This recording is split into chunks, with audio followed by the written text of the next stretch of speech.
नमस्कार।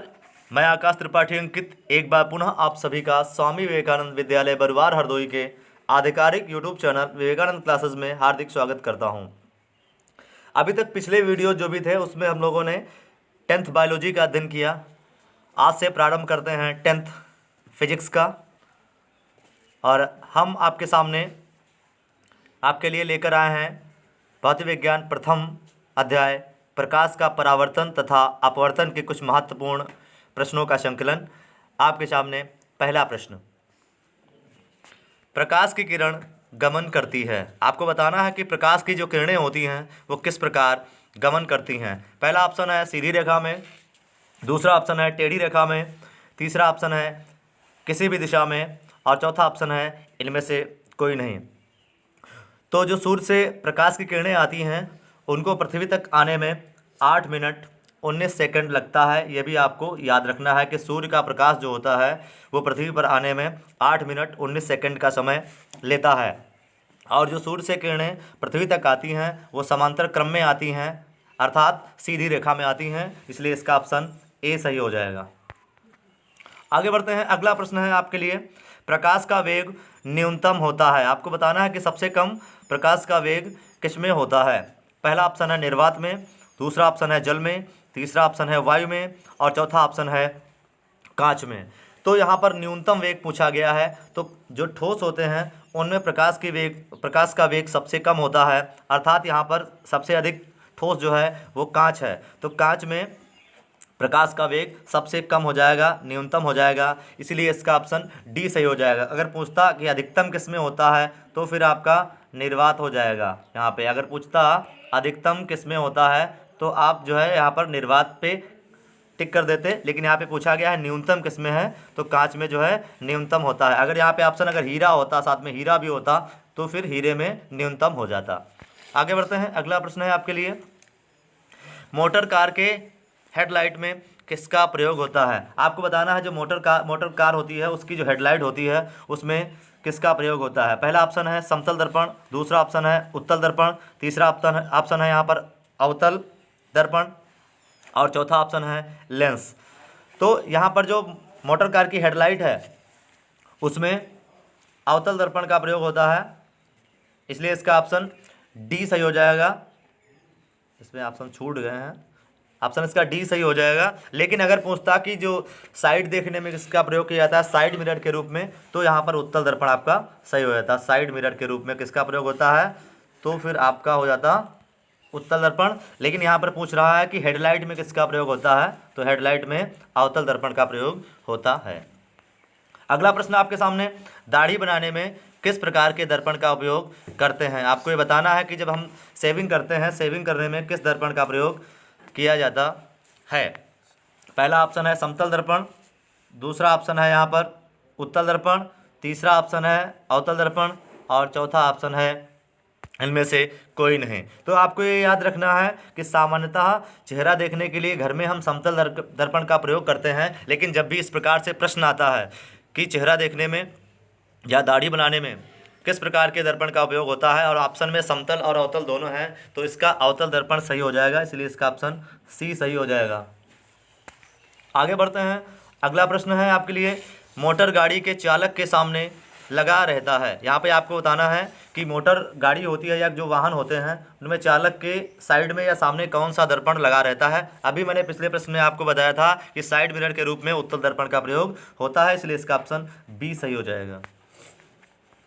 आगे बढ़ते हैं। अगला प्रश्न है, समतल दर्पण द्वारा बना प्रतिबिंब होता है। आपको बताना है कि समतल दर्पण के द्वारा बना प्रतिबिंब किस प्रकार का होता है। पहला ऑप्शन है वास्तविक प्रतिबिंब, दूसरा ऑप्शन है काल्पनिक प्रतिबिंब, तीसरा ऑप्शन है दोनों, चौथा इनमें से कोई नहीं। तो समतल दर्पण के द्वारा हमेशा वस्तु का आभासी या काल्पनिक प्रतिबिंब बनता है। ये आपको याद रखना है कि जो दर्पण होता है उसके द्वारा हमेशा आभासी या काल्पनिक प्रतिबिंब बनता है। आगे बढ़ते हैं। अगला प्रश्न है आपके लिए, अगला प्रश्न है आपके सामने, लेंस की क्षमता का एसआई मात्रक क्या होता है। आपको बताना है कि जो लेंस होता है उसकी आवर्धन क्षमता का एसआई मात्रक क्या होता है। पहला ऑप्शन है डायोप्टर, दूसरा ऑप्शन है ल्यूमेन, तीसरा ऑप्शन है लक्स, चौथा ऑप्शन है एंगस्ट्रॉम। तो लेंस की आवर्धन क्षमता का मात्रक डायोप्टर होता है, इसे हम डी से प्रदर्शित करते हैं, इसलिए इसका ऑप्शन ए सही हो जाएगा।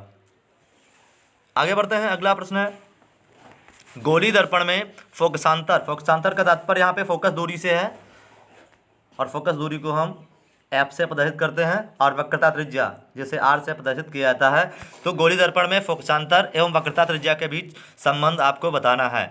तो आपको ध्यान रखना है कि जो फोकस दूरी होती है वो वक्रता त्रिज्या की आधी होती है, अर्थात 2f जो होती है वो फोकस दूरी के बराबर होती है, वक्रता त्रिज्या के बराबर होती है, अर्थात फोकस दूरी का दोगुना जो होता है वो वक्रता त्रिज्या के बराबर होता है। पहला ऑप्शन है यहाँ पर r बराबर 2f, दूसरा ऑप्शन है 2, तीसरा ऑप्शन है f बराबर r/2, तीसरा ऑप्शन है r बराबर f। तो यहाँ पर फोकस दूरी ज्ञात करने का सूत्र होता है f बराबर r/2। तो ये देख लेंगे कौन सा ऑप्शन इसमें है। तो तीसरा ऑप्शन जो है f बराबर r/2, इसलिए इसका ऑप्शन सी सही हो जाएगा। आगे बढ़ते हैं, अगला प्रश्न है, नवा प्रश्न है आज के लिए। किसी उत्तल दर्पण का फोकसांतर 50 सेंटीमीटर है, उसकी क्षमता ज्ञात करना है। तो जो लेंस की आवर्धन क्षमता होती है उसका सूत्र जो होता है वो P बराबर 1/f होता है, जो कि यहाँ पे मीटर में होती है फोकस दूरी।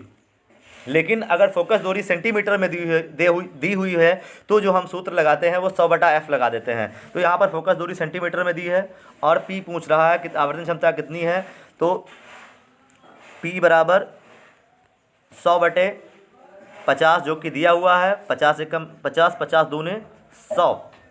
और चूँकि उत्तल लेंस है इसकी फोकस दूरी जिसकी आवर्धन क्षमता होती है वो धनात्मक होती है, इसीलिए +2 इसका ऑप्शन सही हो जाएगा, जो कि चौथा डी ऑप्शन है यहाँ पर कि उत्तल लेंस की फोकस दूरी 50 सेंटीमीटर थी तो उसकी आवर्धन क्षमता कितनी आएगी, +2 डायोप्टर आएगी, इसलिए इसका ऑप्शन डी सही हो जाएगा।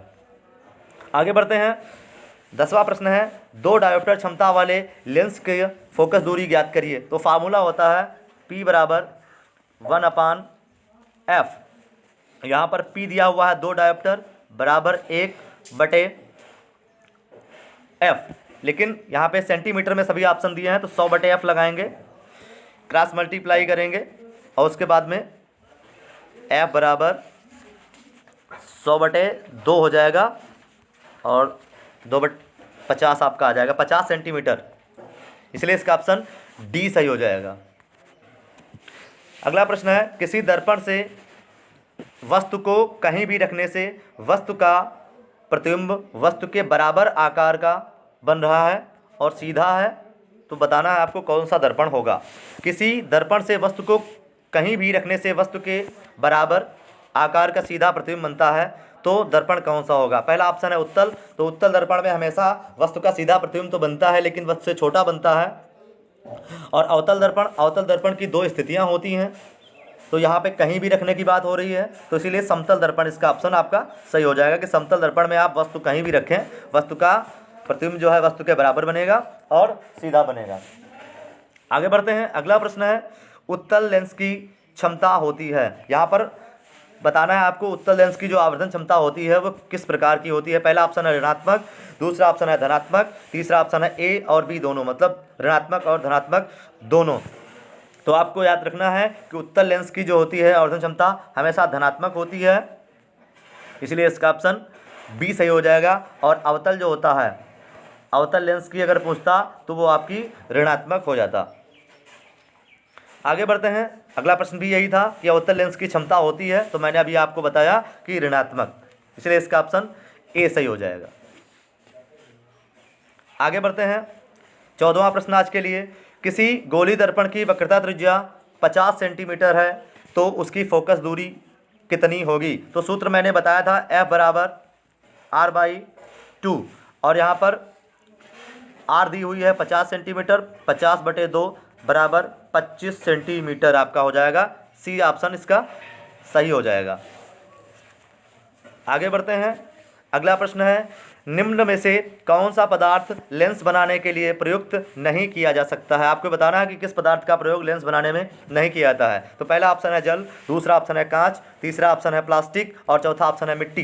तो यहाँ पर कांच, प्लास्टिक और जल का प्रयोग जो है वो लेंस बनाने में किया जाता है, लेकिन मिट्टी का प्रयोग लेंस बनाने में नहीं किया जाता है, इसीलिए इसका ऑप्शन डी सही हो जाएगा।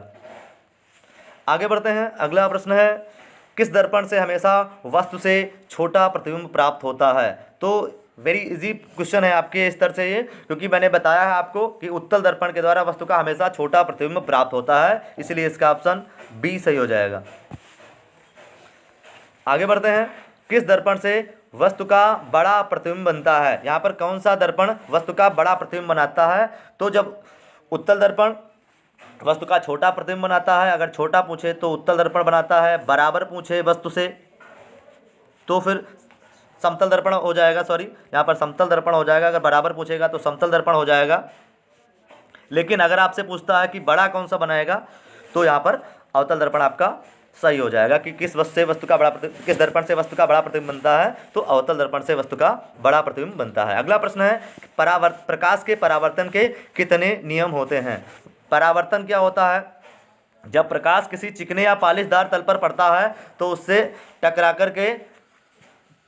टकरा करके वापस लौट जाता है। यह जो घटना होती है वो प्रकाश का परावर्तन कहलाती है। जब प्रकाश किसी कोई चिकना या पॉलिशदार सतह है, इस पे जो प्रकाश पड़ा और इसे टकरा करके वापस लौट गया, ये आपतित किरण हो गई आपकी, आपतित किरण, ये हो गई परावर्तित किरण। तो जब प्रकाश किसी चिकने या पॉलिशदार तल पर पड़ता है तो ये टकरा करके इस तरीके से वापस लौट जाता है। यही घटना प्रकाश का परावर्तन कहलाती है। और परावर्तन के जो हैं वो 2 नियम होते हैं, इसलिए इसका ऑप्शन बी सही हो जाएगा। और आगे देख सकते हैं परावर्तन के जो 2 नियम दिए हुए हैं कि पहला नियम आपका होता है,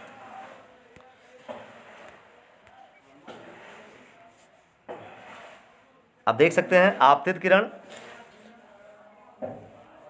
ये हो गई आपतित किरण, और ये परावर्तित किरण, और ये आपने जो बीच में डाला है ये अविलंब है। ये तीनों एक ही बिंदु पर होते हैं, और ये आपतन कोण और ये आपका परावर्तन कोण, ये दोनों हमेशा बराबर होते हैं। आपको इसको नोट डाउन कर लेना है, अच्छी तरीके से याद कर लेना है। आगे बढ़ते हैं। 19वां प्रश्न आज के लिए, जब प्रकाश की किरण हवा से कांच में प्रवेश करती है, ये मान लीजिए हवा है और ये कांच है, तो यहाँ ये प्रकाश की किरण जब हवा से कांच में प्रवेश करती है तो वह मुड़ जाती है, बिल्कुल मुड़ जाएगी। वायु जो है वो विरल माध्यम है और कांच जो है वो सघन माध्यम है।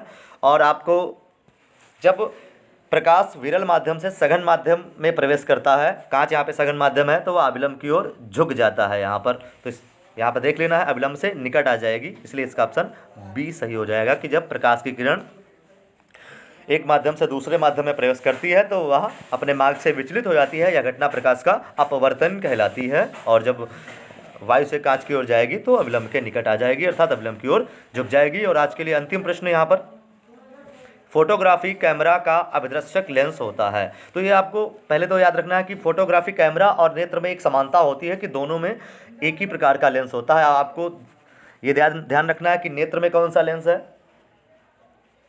तो आपको पता है कि नेत्र में उत्तल लेंस होता है, तो फोटोग्राफिक कैमरे में भी जो अभिदर्शक लेंस होगा वो कौन सा हो जाएगा, उत्तल लेंस हो जाएगा, इसलिए इसका ऑप्शन ए सही हो जाएगा। आज के लिए इतना ही। ये 20 प्रश्नों का भौतिक विज्ञान से संकलन था। अगर यह वीडियो आपको आपकी परीक्षा के लिए उपयोगी लगा हो तो कमेंट करके जरूर बताएं। वीडियो को लाइक करना ना भूलें। इस वीडियो से आपके मित्र भी लाभान्वित हो सकें, इसलिए उन्हें शेयर करें। अगर आपने यह चैनल सब्सक्राइब नहीं किया है तो चैनल सब्सक्राइब जरूर करें तथा नोटिफिकेशन पाने के लिए बेल आइकन जरूर दबाएं। और अगर यह नोटिफिकेशन व्हाट्सअप के माध्यम से पाना चाहते हैं और आप मुझसे व्हाट्सअप से जुड़ना चाहते हैं तो स्क्रीन पर दिए गए नंबर 9621727242 पर मैसेज करें। वीडियो देखने के लिए बहुत बहुत धन्यवाद। फिर मिलेंगे, अपना ख्याल रखिएगा। धन्यवाद।